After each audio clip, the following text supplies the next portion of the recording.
어떤 분들은 계속 기운이 없다 그래가지고 뭐 영양제를 좀 맞아야 되나 병원에 가볼까 이런 분들을 물을 드시냐고 하면 물도 못 먹습니다 그래요. 그래도 물을 한번 잡숴보세요. 그래서 물을 좀 마시고 나면 생기가 확 올라옵니다. 여러분 너무 기운이 없는 분들 물을 좀 잡수시고 물은 밥을 챙겨 먹듯이 필수적으로 먹어야 됩니다. 우리 몸에 영양소가 필요하듯이 우리 몸은 물을 필요로 하고 있어요. 모든 생명체는 물이 없으면 살 수 없습니다. 여러분이 아무리 좋은 음식을 먹어서 영양을 균형지게 공급을 하고 있어도 물을 먹지 아니하면 그것이 효과적으로 우리 세포에 전달이 안 됩니다. 흡수가 안 돼요. 식물에다가 거름을 주고 거름 줘놓은 식물에 비가 안 오면 그 거름 효과가 안 나타나는 것처럼 여러분이 음식을 먹고 이 물을 안 마시면요, 이 만성 탈수 현상이 되고 물이 부족하면 그 영양을 잘 녹여서 피로 넣어서 피가 세포에 전달하는데 전부 물이 필요합니다. 그래서 여러분들 물 잡수시는 거 그거 소홀히 생각하지 마시고 아침에 일어나면 아무것도 들어가기 전에 물부터 잡수셔야 돼요. 일찍 일어나시면 두세 차례 이렇게 잡수세요.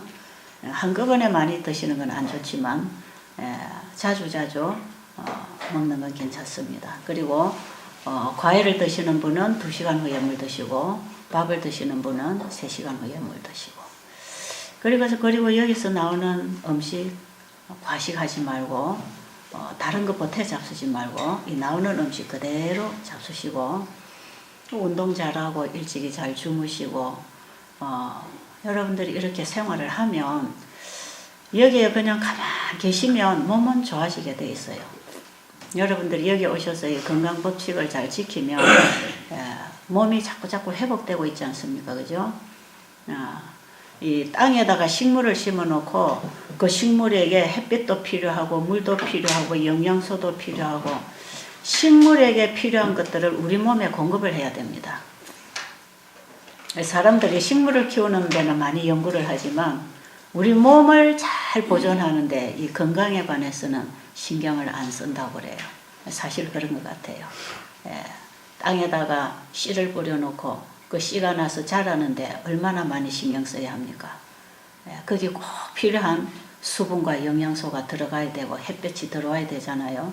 우리 몸도 똑같습니다. 그래서 이 몸을 관리하는 거나 식물을 관리하는 거나 똑같은 이치입니다. 그러니까 여러분들이 몸 관리하는데 좀 신경을 써주시고요. 자, 그리고 여러분들이 여기 오셔서 이제 이 생활 속에 따라 하시고 또 드리는 대로 잘 잡수시고 그 다음에 이제 이 자연의 혜택을 잘 받으면 그냥 가만히 있으면 몸은 회복돼요.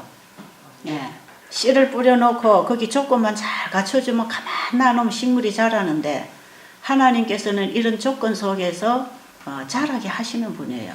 마찬가지로 우리 몸도 우리 몸에 필요한 영양들을 공급을 하고 우리 몸이 원하는 조건 안에 우리 몸을 두면 그 모든 치료제들을 통해서 그 법칙을 통해서 하나님이 치유하십니다. 그러니까 몸이 낫나 안 낫나에 너무 신경 쓰지 마시고 몸을 위해서 뭘 해야 되는가 그걸 잘 아셔서 그걸 실천하는 생활을 하는 건 참 중요합니다. 자, 그래서 여러분이 그냥 여기 오셔서 잘 그냥 노시고 하루하루 지나면 이제 몸은 회복이 되고 있는데 우리 사람은 이 육체적인 건강만 회복해서 되는 게 아니고 어제 우리 장로님 얘기 들어보니까 뭘 회복해야 되죠? 신성의 생명 그걸 우리가 잃어버렸는데 그걸 우리가 다시 받도록 하기 위해서 우리 육체의 생명을 하나님께서 보존해 주십니다. 그래서 여러분들이 여기에 오셔서 이런 좋은 조건 속에서 건강이 회복되는 반면에 정말 우리가 잃어버린 영생의 생명 그것을 우리가 어떻게 받을 것인가. 그 영생하는 생명이 우리 안에 들어올 때 바로 그 신성의 생명 하나님의 생명이 우리 안에 들어올 때에 우리가 어떻게 변하는가 이런 얘기를 이제 많이 하셨고 아마 이번에 우리 장로님이 오셔서 여러분들 가슴에 불을 붙여놓은 것 같아. 그래요. 여러분들이 상당히 영적 갈급을 하고 있다는 것은 참으로 좋은 일입니다. 사람들이 가만 보면 어떤 육체적인 문제나 일상생활의 문제 때문에 많이 스트레스 받고 고민하고 또 여기까지 오시는 것 같은데 깊이 들어가 보면 정말 여러분들의 영혼이 필요로 하는 게 바로 그겁니다. 우리가 잃어버린 그 영적 생명, 하나님께 속한 그 모든 힘과 능력, 그게 우리에게 필요한 건데 사람들이 자기도 뭘 필요로 하는지 모르지만 뭔가 안 채워져서 갈등하는 이런 부분들, 정말 이렇게 되고 싶은데 안 돼서 갈등하는 이런 부분들이 그게 다 하나님께 속한 것들이 우리에게 와야 됩니다. 그래서 그걸 만나게 되면 정말 우리의 영혼이 충족되고 거기서 만족감을 느끼고 행복감을 느끼는 바로 그 힘, 그 생명, 하나님께 속한 그 신성의 생명을 우리가 지금 잃어버리고 있다는 거. 그래서 이 세상에 살고 있는 이 사람들이 그걸 잃어버렸단 말이에요. 하나님의 신이 떠나고 육체가 돼버렸다고 했어요. 지금 우리가 이 육체가 돼버린 이 상태를 예수님은 오셔서 살아있는 것 같으나 다 죽었다 그랬어요. 지금 우리의 육체의 건강만 회복해서 건강한 게 아닙니다. 우리의 영과 혼과 몸이 강건하도록 하나님께서는 우리의 영혼의 양식, 우리 육신의 양식 이것을 함께 주시기를 원하십니다. 그래서 예수님께서는 사람이 떡으로만 사는 게 아니고 하나님 입에서 나오는 모든 말씀으로 살리라. 그 말씀이 와야 우리가 영혼이 살아나는 그 양식, 그걸 받아야 된다고 하는 거. 그걸 지금 여러분들이 계속해서 듣고 있죠. 어젯밤에 제가 장로님 말씀 그 강의를 들으면서 참 좋았어요. 바로 우리가 잃어버린 그 신성의 생명을 다시 회복시켜 주시려고 그 생명을 가지고 오신 분이 누구라 그랬죠? 예수 그리스도라. 그래서 우리가 예수를 믿을 때 예수 안에 있는 예수님을 통해서 보내주신 그 생명을 우리가 받는 것입니다. 그래서 어제 여러분들이 들으신 그 강의 내용에 제가 오늘 조금 보충하면서 2절을 하겠습니다. 어제 여러분이 1절을 들으셨고 2절이 들어가서 보충이 되면 조금 더 보태주면 여러분들이 이해가 선명하게 되는 그런 내용이에요. 괜찮겠지요? 네. 해드리고 장로님이 또 하시면 좋겠지만 제 시간이니까 제가 조금 보태서 조금 도움을 드리겠습니다. 자, 어저께 그 생명이 누구 안에 있다? 요한 1서 5장 11절 12절에 보면 그 생명이 누구 안에 있다? 예수 그리스도 안에 있다. 예수님 안에 그 생명이 있다. 그래서 예수님을 우리 마음에 영접해서 예수님이 내 안에 계시면 그 생명이 내 안에 있는 것이고 예수님이 내 안에 없으면 그 생명을 아직 얻은 것이 아닙니다. 그러니까 우리는 예수 믿는다는 고백 가지고 사는 게 아닙니다. 진짜 그분을 믿어서 믿음으로 말미암아 그분이 내 안에 들어오셔야 됩니다. 그리고 그 예수님이 내 안에 주인이 되셔서 나는 나가버리고 예수님이 주인이 되어서 이제는 내가 사는 게 아니고 그리스도가 내 안에 사셔서 나의 모든 일은 그분으로 인하여 이루어지는 일이 되는 것입니다. 이렇게 사는 것을 믿음으로 말미암아 의롭게 산다. 이렇게 얘기하고 있는 것입니다. 자, 우리 사람이 스스로 할 수 없다. 하나님이 주시는 걸 받아야 산다. 그런데 우리가 받아야 될 것은 신성의 생명. 그것이 바로 영생에 이르는 생명이다. 자, 그 다음에 예수님 안에 그 생명이 있는데 이제 예수님이 그 생명 받는 방법을 얘기해 주십니다. 요한복음 6장 보겠습니다. 예, 그 생명이 없으면 이제 우리가 영생의 부활에 참여를 못해요. 로마서 8장 11절에 보면 그 생명으로 인하여 우리가 다시 부활할 거라고 하는데요.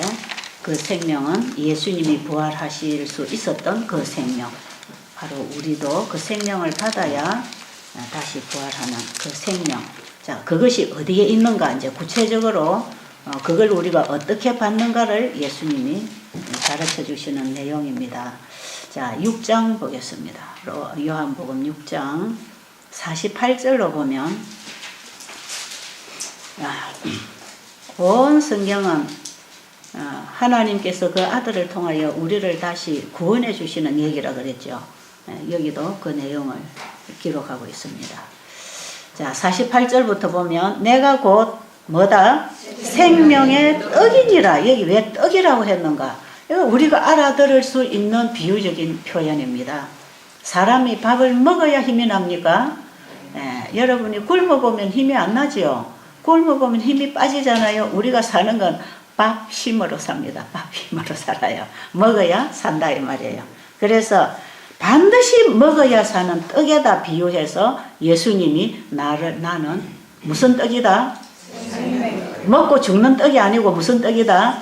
이 생명은 영생하는 생명, 신성의 생명을 우리가 어떻게 받는가 하는 것을 얘기할 때에 밥을 먹듯이 나를 먹어라 이런 얘기입니다. 자, 내가 곧 생명의 떡이니라. 너희 조상들은 광야에서 만나를 먹었어도 죽었거니와. 이건 요즘 우리가 육체를 위해서 먹는 밥. 이건 아무리 잘 먹고 건강해도 죽는다 이 말이에요. 죽었거니와 이는 하늘에서 내려오는 떡이니 사람으로 하여금 먹고 죽지 아니하게 하는 것이니라. 나는 하늘에서 내려온 살아있는 떡이니 사람이 이 떡을 먹으면 뭐하리라? 영생하리라. 내가 줄 떡은 곧 세상의 생명을 위한 내 살이니라 하시니라. 이 말귀를 유대인들이 잘 못 알아들었어요. 여러분들도 잘 못 알아들을까 좀 염려가 됩니다만 그 밑에 53절 보겠습니다. 예수께서 이르시되 내가 진실로 진실로 너희에게 이르노니 인자의 살을 먹지 아니하고 인자의 피를 마시지 아니하면 너희 속에 뭐가 없다? 생명이 없느니라. 지금 우리 목숨을 위한 이 생명을 얘기하는 게 아니고 이것은 영생하는 생명을, 신성의 생명을 얘기하는 겁니다. 자, 그 다음에 어디까지 읽었죠? 54절 보겠습니다. 내 살을 먹고 내 피를 마시는 자는 영생을 가졌고 마지막 날에 내가 그를 다시 살리리니 내 살은 참된 양식이요 내 피는 참된 음료로다. 내 살을 먹고 내 피를 마시는 자는 내 안에 거하고 나도 그의 안에 거하나니 살아계신 아버지께서 나를 보내심에 내가 아버지로 말미암아 사는 것 같이 나를 먹는 그 사람도 나로 말미암아 살리라. 알아들으셨죠? 자, 그 다음에 57절 살아계신 58절 이것은 하늘에서 내려온 떡이니 조상들이 먹고도 죽은 그것과 같이 아니하여 이 떡을 먹는 자는 영원히 살리라. 영원히 사는 떡. 그 다음에 이 말씀은 예수께서 가버나움에서 가르치실 때에 하셨느니라. 그 다음에 밑에 내려오면 63절 보면 자 이제 그 떡이 뭐냐 이 말이에요. 그 떡이 63절에 살리는 것은 영이니 육은 무익하니라. 내가 너희에게 이르는 말은 영이요 생명이라.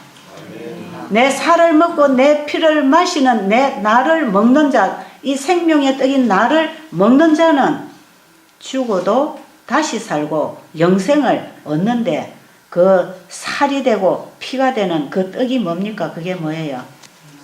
그 생명이 있는 그 떡이 뭡니까? 영이요 생명은 뭡니까? 그분이 하시는 말씀. 자, 여기서 이제 우리가 말씀으로 연결을 좀 하겠습니다. 그냥 예수님 2000년 전에 이 땅에 사시다가 나를 위하여 십자가에 돌아가신 그 예수님, 나사렛 예수라고 하는 청년, 우리와 똑같은 사람, 그 사람에서 여러분들이 그 사람을 통하여 우리에게 전달된 그 신성의 생명이 말씀이었다는 것을 이제 여러분이 조금 연결을 하면 요한복음 1장으로 가면 연결이 참 쉽습니다. 자, 요한복음 1장.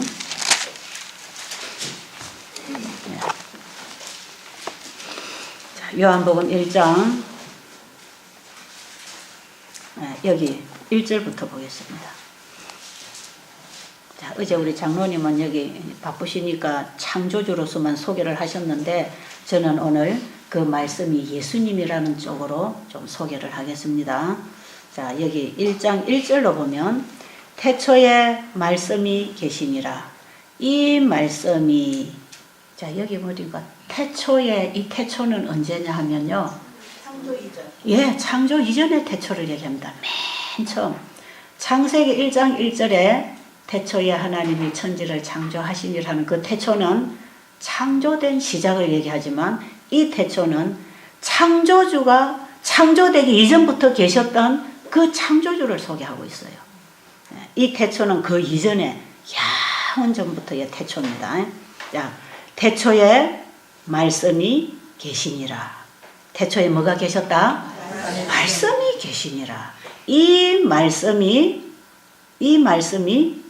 하나님과 함께 계셨으니 이 말씀은 곧 하나님이시니라.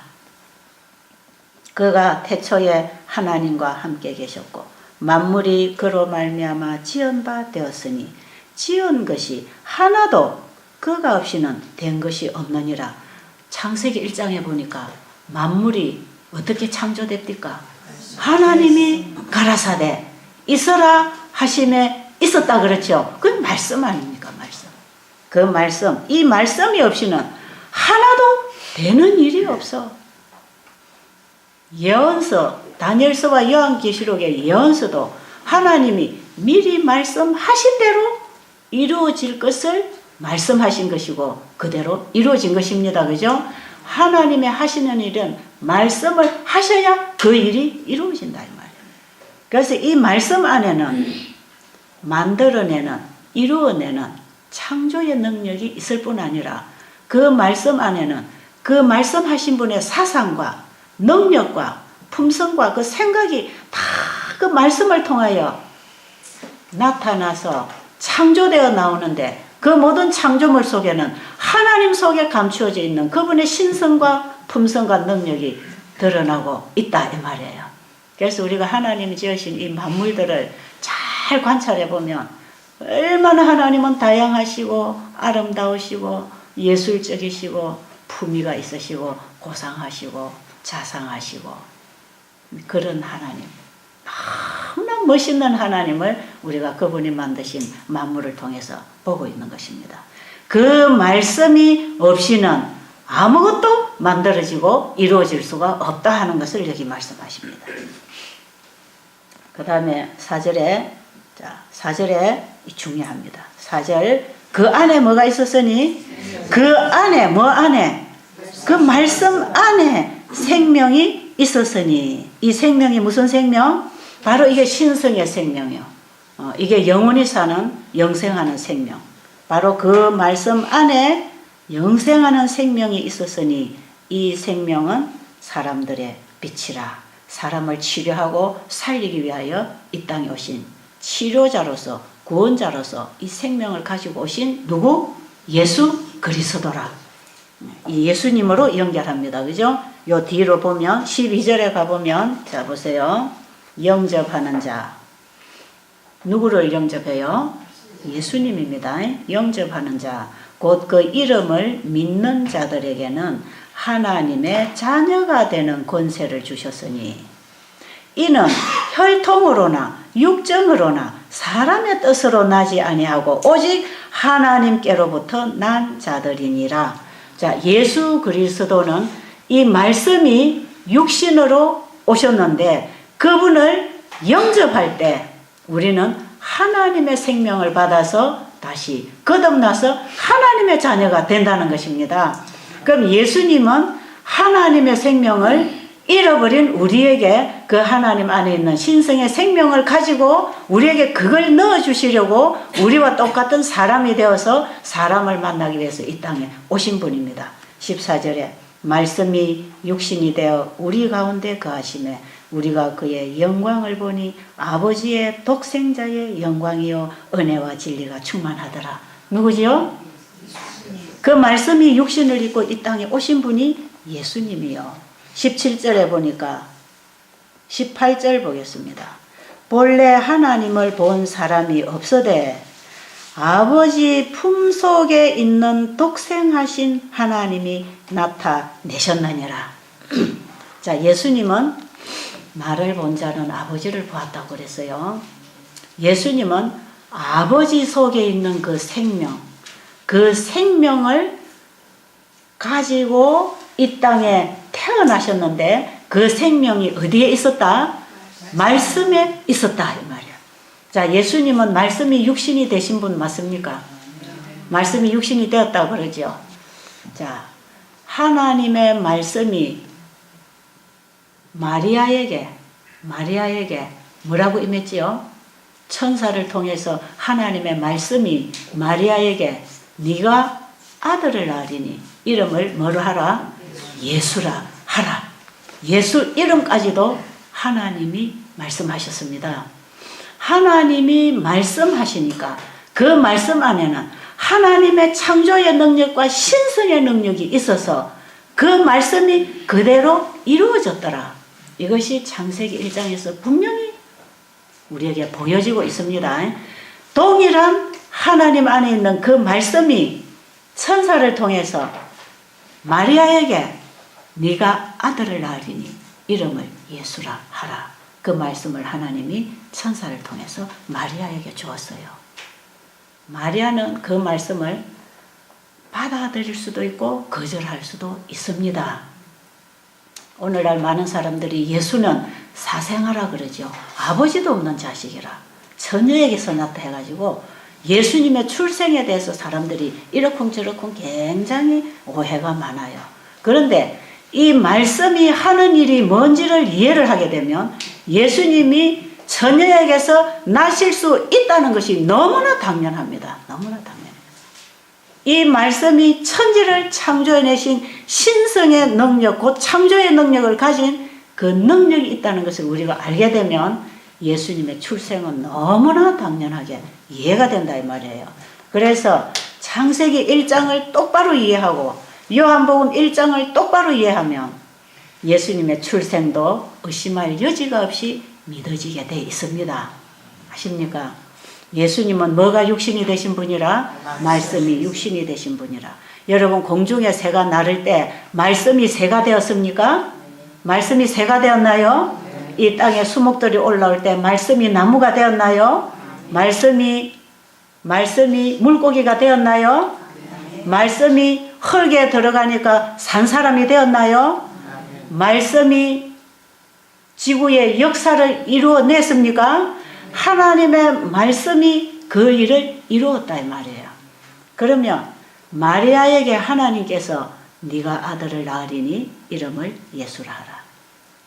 그럴 때 마리아는 선택의 여지가 있습니다. 왜요? 지금 마리아는 누구하고 결혼하기로 돼 있죠? 요셉하고 지금 결혼할 사이예요.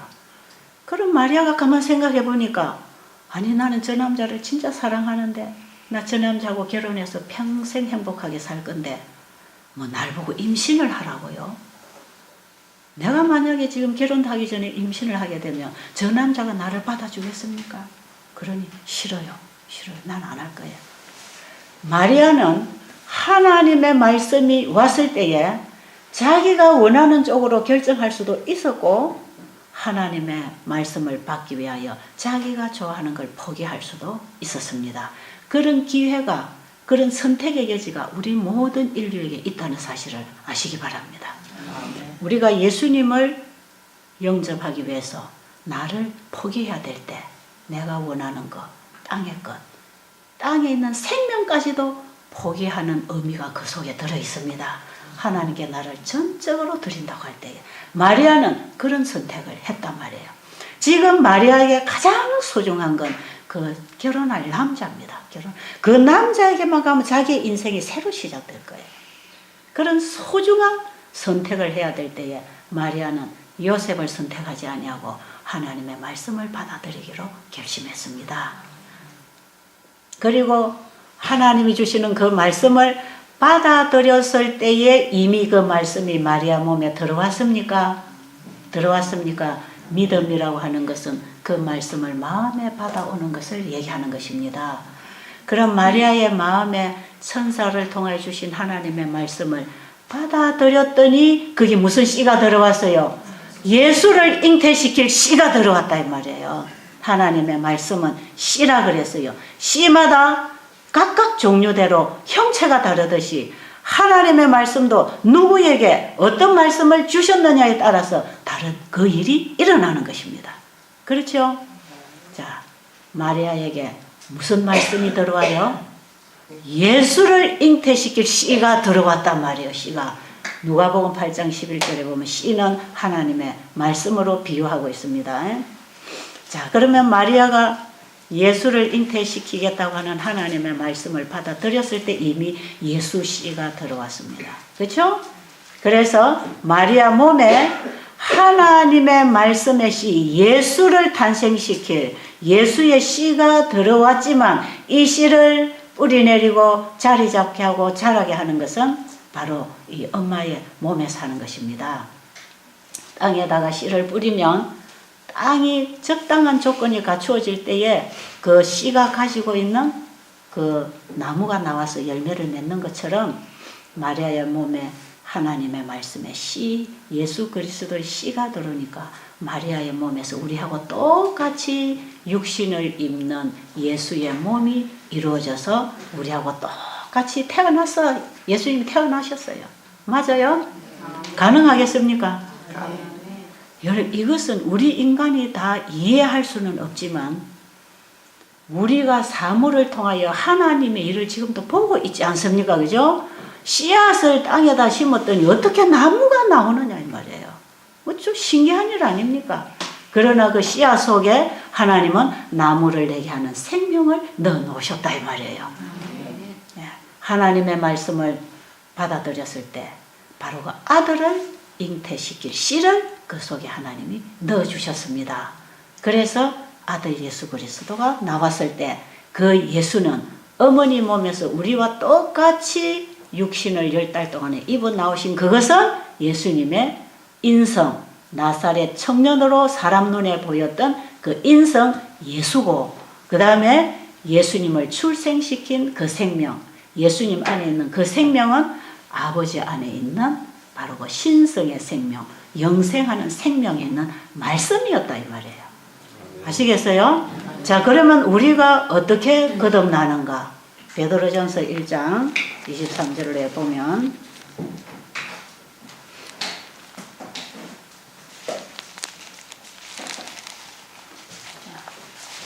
베드로전서 1장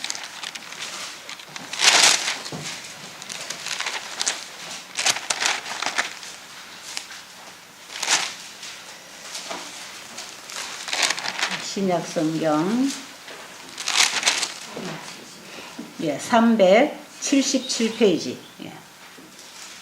한번 보세요. 이제 거듭나는 게 어떻게 거듭나는가. 예수님이 하늘로부터 아버지께로부터 와서 아버지로 인하여 사신 그분은 말씀이 육신으로 나신 분인데 우리가 그 말씀을 받고 거듭나면 우리도 그 말씀으로 인하여 사는 것입니다. 그 신성의 생명으로 사는 것이 이게 거듭나는 얘기입니다. 이거 놀라운 진리가 보이는 사물을 통해서 지금 설명되고 있는 것이에요. 자, 여기 1장 23절로 보면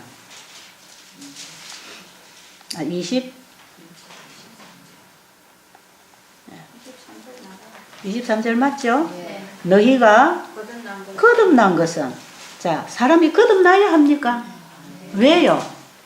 우리는 뭘 잃어버렸기 때문에 영생하는 신성의 생명을 잃어버리고 육체만 있기 때문에 이 육체를 하나님께서 육체의 생명을 보존시켜 주신 것은 잃어버린 신성의 생명을 회복하도록 우리를 이렇게 보존시켜 주셨는데 이게 은혜다 이 말이에요. 이게 은혜. 우리에게는 은혜의 기회가 지금 주어져 있습니다. 자, 우리가 거듭나야 합니까? 여러분 이거 속지 마세요. 여러분 어느 교회 내가 누구다 이런 거에 여러분 속지 마세요. 내가 교회를 모태 신자로 다녔고 나는 대대로 나는 진리교회 신자라고 하는 것도 속지 마세요. 내가 교회에서 얼마만한 일을 하고 얼마만한 경력을 가지고 있는 거에도 속지 마세요. 예수님은 그 훌륭한 유대인의 지도자 학자인 니고데모에게 말씀하시기를 사람이 거듭나지 아니하면 결탄코 하나님 나라를 볼 수 없다는 것입니다. 왜냐하면 육으로는 하늘을 유업으로 받을 수가 없어요. 육으로는 하나님과 교제할 수도 없어요. 대화할 수도 없어요. 알아들을 수도 없어요. 우리는 거듭나야 하나님과 대화하고 성경의 하나님의 말씀이 우리 가슴에서 만나서 우리의 마음의 대화를 이루는 것이고 그 생명이 와야 우리의 생애가 변화가 되는 것입니다. 거듭나지 아니하면 그리스도인의 삶이 시작도 안 되는 것이에요. 거듭난 생명이 와야 그리스도인의 삶이 이루어지고 하나님의 말씀이 우리의 생애 속에 이루어지게 되는 것이지 거듭나는 경험이 없으면 아직도 육체로 있기 때문에 아무것도 할 수 없는 것은 나무 가지가 나무에 붙어야 활동이 일어나고 나무에서 잘라지면 아무것도 안 되고 말라 죽는 거하고 똑같다 이 말이에요. 자, 그러면 거듭나는데 뭘로 거듭난다 그래요? 너희가 거듭난 것은 썩어질 씨로 된 것이 아니요 썩지 아니할 씨로 된 것이니 살아있고 항상 있는 하나님의 말씀으로 되었느니라. 그러므로 모든 육체는 우리가 지금 숨쉬고 있는 이 모든 육체는 풀과 같고 그 모든 영광은 풀의 꽃과 같으니 풀은 마르고 꽃은 떨어지되 오직 주의 말씀은 세세토록 있도다 하였으니 너희에게 전한 복음이 곧 이 말씀이니라. 이 영원한 복음이신 예수 그리스도는 곧 뭐다? 말씀이니라. 그래서 우리는 자꾸 2000년 이 땅에 우리와 같은 모양으로 온 그 예수만 생각하면 안 된다 이 말이야.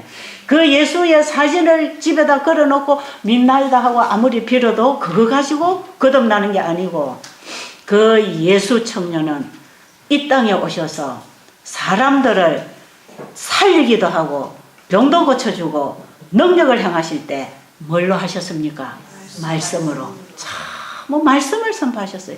예수님은 예수님 안에 아버지께로부터 가져온 그 생명으로 태어나셔서 끊임없이 아버지로 인하여 사시고 아버지로 인하여 말씀하시고 이적을 행하신 그 예수님은 아버지께로서 주신 말씀을 가지고 사셨고 일하셨습니다. 예수님은 말씀으로 나셨고 말씀으로 가르치시고 말씀으로 사시고 그 말씀으로 부활하시고 성천하셨습니다. 아십니까? 그 말씀이 무슨 생명이 있다? 신성의 생명, 신성의 생명, 영생하는 생명이 그 말씀 안에 있었다.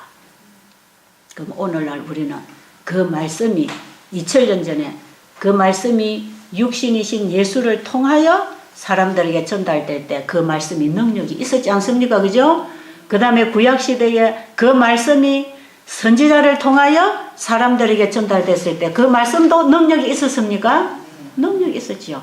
천사를 통해서 마리아에게 주니까 마리아가 예수를 잉태하는 거나 엘리사 선지자에게 하나님께서 나만 장군이 문둥병을 고치기 위해서 왔을 때 요단강에 가서 7번 몸을 씻으라고 했을 때 그 말씀을 받아서 나만 장군에게 전달했고 나만 장군은 그 말씀으로 순종했더니 뭐가 됐죠? 문둥병이 나았지 않습니까? 그 말씀이 이루십니다.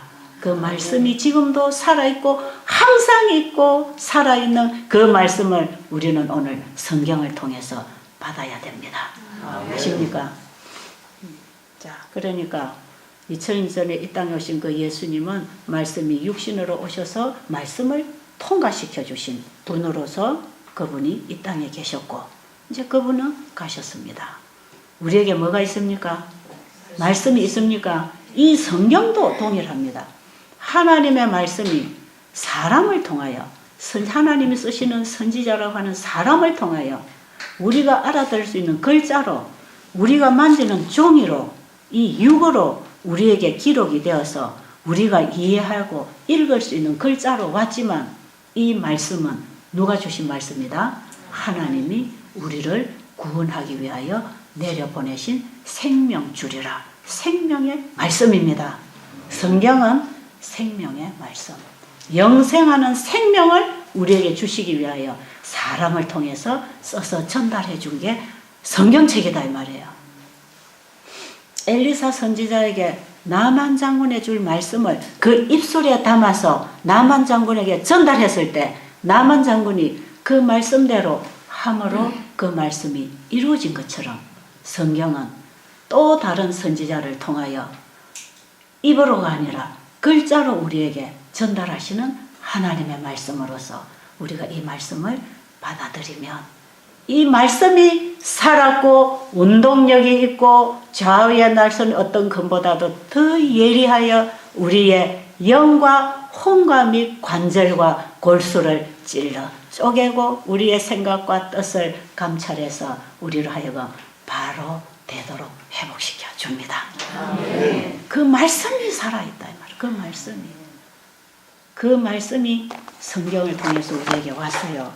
엘렌 G. 화이트는 이렇게 쓰고 있습니다. 실물교훈이라고 하는 책, 여러분들의 숙소에 보면 천년계에 숨겨진 비밀입니까? 천년계에 숨겨진 진리, 천년계에 숨겨진 진리, 그게 그게 실물교훈이라는 책인데, 거기 제2장에 보면 씨 뿌리는 비유가 나옵니다. 여러분들이 궁금하시면 그 씨 뿌리는 비유를 이해하는 것은 참 중요합니다. 제가 그걸 요약해서 성서의학 책 뒷면에다 그 씨 뿌리는 비유를 적어놨으니까 여러분 그 책을 못 구하시면 성서의학 뒤에 있는 거 좀 읽으시면 되겠어요. 자, 씨, 여기 2장에 보면 이런 내용이 있어요. 씨 가운데 있는 배종은 하나님께서 그 속에 넣어주신 생명의 전개로 말미암아 자라나는 것이지 사람의 힘으로 자라는 것이 아니다. 맞습니까? 여러분 깨달아지면 아멘 하세요. 씨 가운데 있는 배종은 하나님께서 그 속에 넣어주신 생명의 전개로 말미암아 자라나는 것이지 사람의 힘으로 자라는 것이 아니다. 하나님의 말씀은 씨앗이다. 씨앗마다 그 자체 속에 맹활력이 있다. 하나님의 모든 명령과 그분의 말씀 속에는 능력, 곧 하나님의 생명이 있으므로, 이 생명이 무슨 생명이라? 신성의 생명, 영생하는 생명이 어디 있다고요? 하나님의 모든 명령과 그분의 말씀 속에는 능력, 곧 하나님의 생명이 있으므로 그것으로 말미암아 모든 명령은 실현되고 모든 약속은 성취되는 것이다. 씨마다 그 종류대로 열매를 맺는다. 씨가 올바른 조건 하에 심어지면 곧 발아해서 그 식물 속에 있는 자신의 생명을 자라게 한다. 그와 같이 믿음으로 마음속에 썩지 아니할 말씀의 씨를 받아들이면 반드시 하나님의 품성과 생명이 그 사람의 생명 속에 실현될 것이다. 이게 거듭난 삶을 사는, 바로 하나님의 생명을 받아서 하나님으로 인하여 사는 거듭난 사람들의 신앙의 모습입니다. 아십니까? 그 말씀이 그 일을 할 것이다 이 말이에요. 우리가 할 일은 뭐만 하면 되겠습니까? 하나님의 말씀을 먹는 것입니다. 아십니까? 그 말씀 속에 뭐가 있다? 영생하는 생명만 있을 뿐 아니라 사람의 모든 기능을 움직이게 하는 그 모든 생명적인 작용을 이루는 능력이 있단 말이에요. 그러니까 사람이 변해야지 해서 변하는 게 아니라 하나님 말씀을 잘 받아 먹으면 변합니다. 하나님의 말씀을 자꾸 먹으면 그 말씀의 힘에 의하여 살아갑니다. 제가 이 말씀에서 예수님을 만나게 되었고, 이 말씀으로 예수님의 사랑을 깨닫게 되었고, 이 말씀에서 십자가의 의미를 깨닫게 되었고, 이 말씀에서 예수님이 나를 위하여 무슨 일을 해 놓으셨다는 사실을 깨닫게 됐을 때 저는 그 예수님을 말씀으로 받아들였다 이 말이에요. 아십니까? 그 예수님을 말씀을 통해서 내 마음에 받아들였더니 그 말씀이 내 마음을 온전히 지배해서 나로 하여금 예수님을 따르도록 내 생애를 바꾸어 준 것입니다. 그런데 이것을 한 번으로 끝나버렸으면 그 뒤에 또 다른 곁길로 갈 수가 있는데 끊임없이 그 말씀을 찾아 먹음으로 여기까지 올 수 있더라 이 말이에요. 그런데 그 말씀을 먹고 그 말씀이 시들어지면 또 사람은 자기 생각이 나옵니다. 이건요 참 놀라워요. 여러분, 우리 사람은 아직 이 육체는 뭐다? 육체는 죄의 본성을 가지고 있는 연약성을 가지고 있습니다. 절대로 사람은요 자기를 믿으면 안 됩니다. 우리가 믿을 대상은 우리에게 생명을 주시는 그분을 믿고 그분의 말씀을 먹어야 사는 것이지 자기를 믿으면 절대로 안 됩니다. 그런데 제가 예수님을 영접하고 이렇게 믿음으로 말씀의 역사에 따라서 다 포기하고 하나님 말씀에 따라 인생을 다시 시작하고 이렇게 했지만요, 말씀을 자꾸 먹고 그 말씀이 내 안에 살아 역사하지 못하면 내 안에 죄가 나와서 역사합니다. 아십니까? 그 인간의 본성이 또 나와요. 한번 거듭나서 끝까지 성공한다는 법 없어요. 날마다 거듭나고 날마다 거듭나야 되는 일이 남아 있습니다. 그래서 우리는 날마다 밥 먹어야 되듯이 날마다 하나님 말씀 먹어야 돼요. 그런데 제가 그나마 여기까지 이걸 유지를 해서 지금도 제가 이 일을 하고 있는 것은 하나님의 말씀이 이 일을 하라고 한 거기 때문에 하고 있는 것입니다. 하나님의 말씀이 나에게 이 일이 중요하다고 말씀하시기 때문에 그 말씀이 나로 하여금 이 일의 중요성을 깨닫고 하게 한다 이 말이에요. 여러분, 진짜 예수님의 사랑을 가슴에서 만나면요, 할 일은 예수님이 위하여 돌아가신 그 영혼을 예수님께로 소개하는 그 일 외에는 별로 재미가 없습니다.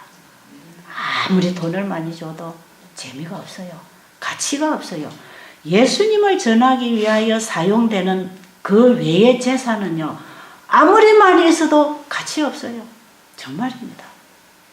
저는 여기에서 이 가치관이 딱 바뀌면서 돈에 대한 어떤 노예가 되지 않았어요. 이 돈이 내한테 아무리 많이 있어도 이것이 한 영혼을 구원하는 데 사용이 되지 아니한다면 이것은 오히려 나를 멸망으로 끌어갈, 나를 다른 곳으로 끌어갈 우상으로서 내 안에 역사할 수가 있기 때문에 오히려 그것이 위험하다는 것입니다. 여러분이 가지고 있는 재물이나 여러분이 가지고 있는 재능이나 여러분이 가지고 있는 시간이나 건강이나 이것은 주님을 전하는 일에 사용하고 싶은 그 마음이 일어나는 것은 주님의 사랑을 가진 자에게서 일어나는 힘입니다. 그리스도의 사랑이 누가 그 사랑에서부터 우리를 끊으려 한 그 사랑은 바로 예수님의 사랑을 말씀을 통하여 그분의 음성을 통하여 만난 사람들이 하는 것입니다. 그 얘기를 다 하는 것이에요. 정말 내 안에 예수 그리스도가 주인으로 계신다면 나는 이미 없어졌기 때문에 나를 위하여 살 필요도 없고 내 것을 챙길 필요도 없고 오직 예수님을 위하여 살고 예수님의 영광을 위하여 사는 것입니다. 그렇겠죠? 내 안에 예수님이 계신가? 그것은 내가 지금 예수님을 사랑하고 있는가? 그걸로 여러분들이 확인해야 됩니다. 사람의 마음에는 가장 사랑하는 게 존재합니다. 그게 뭐든지, 그게 누구든지, 그게 명예든지 재물이든지 그게 자식이든지 그게 남편이든지 그게 아내든지 그게 자기의 가문이든지 뭐든지 사람의 마음에 항상 내 마음을 차지하고 있는 것은 내가 사랑하는 그겁니다. 그거. 아십니까? 내 마음에는 가장 사랑하는 게 내 가슴에 있다 이 말이에요. 그래서 자식을 사랑하면 늘 자식이 가슴에서 안 떠납니다. 여러분, 내가 어떤 여자를 사랑하고 있다, 내가 어떤 남자를 사랑하고 있다, 그 사랑에 빠져버리면 예수님이 나가버립니다.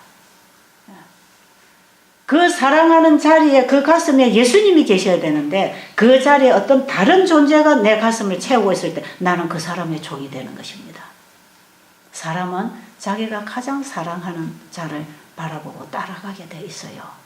그래서 우리는 돈이 필요하지만, 돈이라는 것은 살아가는 삶 속에 필수적인 수단으로서 필요하지만 그 돈을 사랑하는 것은 죄다 그랬어요.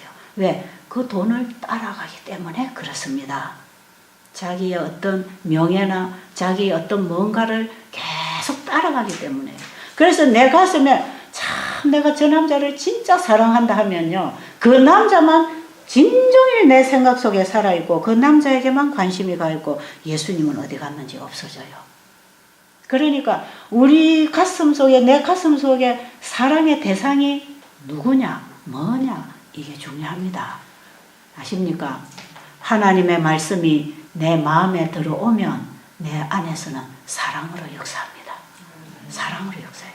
이 말씀이 문자고, 이 말씀 안에 하나님의 신성이 있고 생명이 있고 능력이 있는 이 말씀이 내 마음에 들어와서는 사랑으로 역사합니다. 예수님을 사랑하게 되지요. 그래서 이 말씀을 마음에 받아들이고 말씀이 주는 그 생각, 그분의 사상을 내 마음에 받아들여서 그 사상이 역사하게 되면, 하나님의 말씀은 믿는 자 속에서 역사하는 것인데 그 역사가 사랑으로 역사가 일어납니다. 그래서 이런 사람은 뭐라고 고백하느냐? 예수님 사랑합니다. 예수님 사랑합니다. 예수님 사랑합니다. 예수님 감사합니다. 이것이 마음에서 계속 나옵니다. 예수님을 사랑하는 사람은 생각 속에 예수님만 살아있습니다. 아십니까? 자, 두 가지가 내 마음에 존재할 수 없어요. 우리는 100% 사단의 편에 있든지 100% 예수님 편에 있든지 우리 마음의 주인은 한 분만 오셔서 역사하셔야지 두 분이 같이 있는 게 아닙니다. 자, 내 마음에 지금 뭐가 있나 여러분 확인하세요. 내 마음에 지금 뭐가 있나? 내 자식이 있나? 내 남편이 있나? 내 사랑하는 누구가 있나? 내 어떤 재물이 있나? 내 마음에 뭐가 있어요? 그럼 그쪽으로 계속 그쪽에 신경을 쓰고 그쪽에 시간을 빼고 그쪽에 열정을 피우고 내가 하고 있는 내가 가지고 있는 거기에 온 관심이 가버린다 이 말이에요. 그것은 전부 뒤로 가고 내 관심이 누가 돼야 됩니까? 예수 그리스도. 하나님의 말씀이 내 안에 들어와서 살아 역사해서 예수님을 사랑하고 하나님을 사랑하는 그 마음이 내 마음을 온전히 지배할 때 그 입에서 나오는 말은 예수님을 얘기할 것이고 그의 삶은 예수님을 전하는 삶이 될 것이고 그의 일은 예수님이 기뻐하시는 일을 하는 것입니다. 그래서 사람은 마음에서부터 보내는 신호에 따라서 움직여지고 살아가는 것이기 때문에 우리의 마음에 하나님의 진리가 부식되어야 합니다. 그 하나님의 말씀인 진리가 내 안에 와서 지적으로 영적으로 굳게 서서 어떤 것에도 흔들리지 않고 빼앗기지 않는 그 상태를 하나님의 인을 받은 상태라고 하는 것입니다.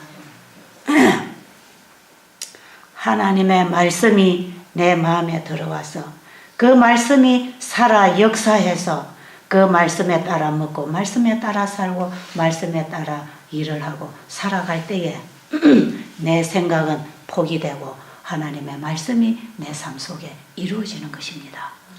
그래서 우리의 삶은 말씀이 육신으로 이루어지는 삶이 될 때 그게 진정한 신앙 생활을 하는 것입니다. 이게 성경이 말하는 신앙의 본질입니다. 이게 이런 신앙을 떠나서 그냥 교회만 열심히 왔다 갔다 해서 천국에 가는 게 아니다 이 말이에요. 예수님이 내 안에 오셔야 하나님의 자녀가 되는 씨를 받는 거 아닙니까? 그죠? 그래야 하나님의 자녀가 되고 하나님이 가지신 그 권세와 능력을 우리를 통해서 드러내기를 원하시는 것입니다. 우리의 마음에 누가 오셔야 된다? 예수님이 뭘로 오신다? 말씀으로 오신다. 예수님은 아버지의 생명을, 그 말씀을 육신을 통하여 받아서 우리에게 전달하고 가신 분입니다. 우리는 그 말씀을 받고 거듭납니다. 그 말씀이 오늘날 우리에게는 성경으로 와 있습니다. 그래서 우리는 매일 밥을 먹듯이 하나님의 말씀을 먹어야 됩니다. 안 그러면 이 생각 속에 마귀가 온갖 잡초를 갖다 씨를 뿌려가지고 잡초가 나서 말씀이 질식되어 버리도록 자라지 못하도록 방해를 하기 때문에 끊임없이 우리는 정신을 차리고 근신하고 하나님의 말씀에 굳게 서는 신앙을 하지 아니하면 거듭나도 또 넘어갑니다. 아시지요? 이제 정리가 좀 되십니까? 좀 정리가 잘 되십니까? 그러니까 지금 우리가 바라보는 것은 바로 예수님을 말씀 속에서 바라봅니다. 어느 기도원에 가서 환상 보려고 하지 마시고 어디서 무슨 음성이 들리는 거 기다리지 마시고 그 음성은 성경으로 들어야지 다른 육의 귀로 들으면 안 됩니다. 이거는 육의 귀로 들어오는 게 아니고 어디로 들어온다? 말씀으로 우리의 마음에 바로 파고 들어옵니다. 오늘날 많은 사람들이 환상 보고 환청을 들어놓고는 예수님 만났다고 간증하고 다니는 사람들 참 많아요. 하나님의 음성은 어디로 들어가요? 마음으로 말씀을 통해서 성령의 역사를 통해서 마음으로 들어옵니다. 이 귀로 눈으로 만지고 보려고 하지 마세요. 마귀가 오늘날 너무나 하나님의 백성을 유혹하기 위해서 온갖 강신술을 가지고 들어오기 때문에 옛날에 계시를 받은 선지자들이 계시를 보고 음성을 듣고 한 그 흉내 내지 마시고 오늘날 우리는 모든 계시와 영감을 주신 하나님의 말씀을 통해서 마음에 말씀하시는 그분의 음성을 듣고 그분이 변화시키고 깨우치시는 지혜의 능력을 얻게 되기를 간절히 바랍니다. 기도드리고 마치겠습니다.